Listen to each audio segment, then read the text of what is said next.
Yunus Nusi mengatakan bahwa Sintayong dipastikan tetap akan dipertahankan menjadi pelatih timnas Indonesia.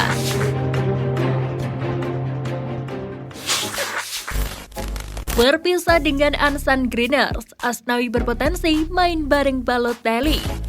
Bek kanan timnas Indonesia Asnawi Mangkualam dikabarkan meninggalkan Ansan Greeners, dan kini dirinya dikabarkan semakin dekat untuk bergabung dengan klub rival di K-League 2. Bahkan kedekatan itu bukan isapan jempol belaka.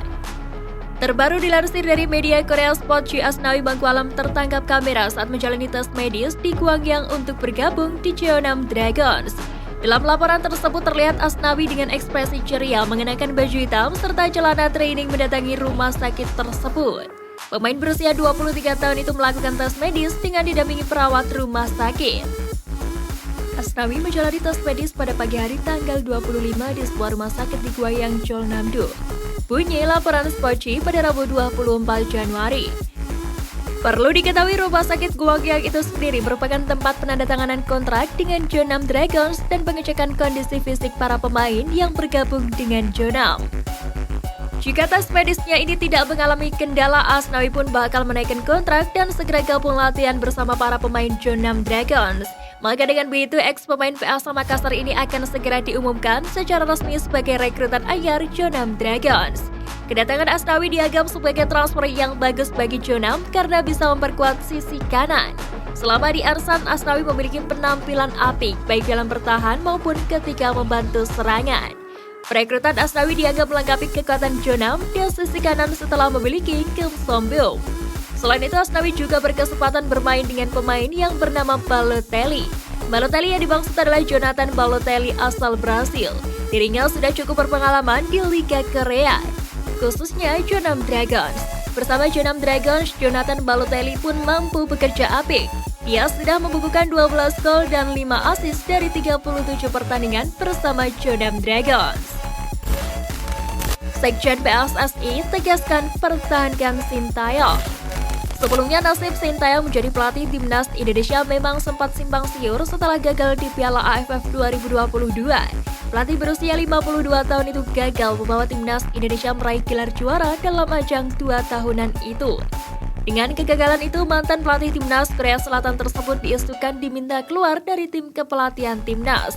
Bahkan hingga Sintayong pulang kampung ke Korea Selatan, isu tersebut masih tak kunjung reda. Namun akhirnya Yunus Nusi memberikan pencerahan di tengah isu yang tak jelas tersebut. Yunus Nusi mengatakan bahwa Sintayong dipastikan tetap akan dipertahankan menjadi pelatih timnas Indonesia.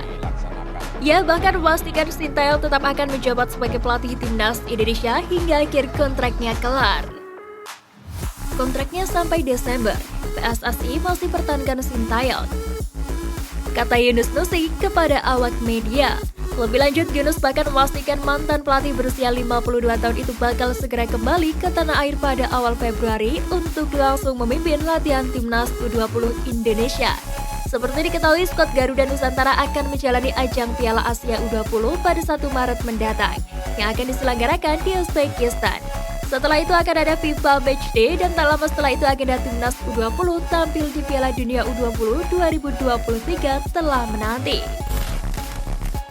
Berpotensi tergantikan Saint-Pati nama, Pratama Arhan bisa tiru cara ex-pemain Jepang. Kehadiran Saint-Pati nama berpotensi bisa mengancam posisi Pratama Arhan di timnas Indonesia. Seperti diketahui, Saint-Pati nama berposisi sebagai bek kiri yang sama dengan Pratama Arhan. Hal ini tentunya bakal membuat pelatih Sintayong harus memilih di antara keduanya. Namun tak sedikit orang yang justru mendukung Saint-Pati nama mengisi sektor kiri pertahanan timnas Indonesia. Pratama Arhan sebenarnya memiliki opsi dengan cara meniru salah satu pemain Thailand, Theraton Bunmatan. Dilansir dari ESPN, kapten timnas Thailand ini sejatinya mengawali karir sebagai bek kiri di Liga Thailand. Kemudian ia menjajal Liga Jepang dengan bergabung klub Yokohama Marinos dan mengasah skillnya di sana. Dan ternyata ia memiliki skill di atas rata-rata para pemain Thailand lainnya.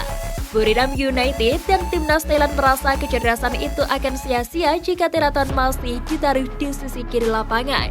Keputusan pun diambil dengan menggeser Theraton sebagai deep lying playmaker atau pengatur serangan dari posisi gelandang terdalam.